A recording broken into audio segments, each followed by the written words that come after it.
सर्वप्रथम सर्व स्वामी भक्तांचे पुन्हा एकदा खूप खूप मनापासून स्वागत आहे.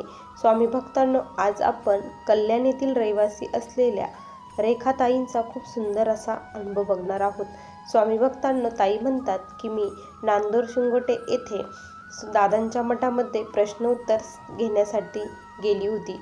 मी सहजच गेलेली असताना मला दुपारी माझ्या मुलीचा फोन आला की आई, मला डॉक्टरांनी ॲडमिट व्हायचं सांगितलं आहे, कारण माझी मुलगी ही प्रेग्नेंट होती.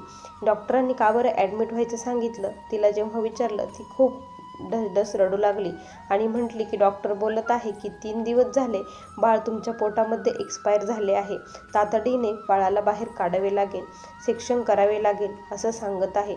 त्यावेळेस मी खूप घाबरली आणि मी दादांकडे धावत पळत गेली आणि दादांना सर्व हकीकत सांगितली.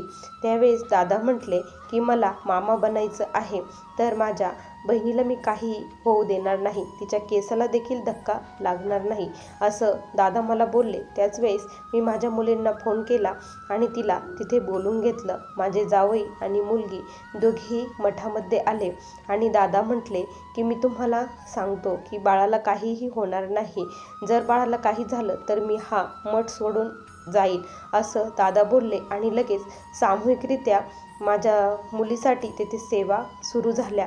अर्ध्या तासानंतर माझ्या मुलीला बाळाची हालचाल ही जाणवू लागली.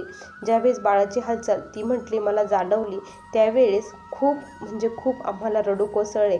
आमच्यासाठी हा खूप मोठा अनुभव आहे.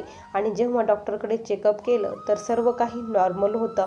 सोनोग्राफीमध्ये बाळाची हालचाल आणि बाळ सर्व व्यवस्थित होतं. हा चमत्कार फक्त आणि फक्त स्वामी आईनी केला आहे.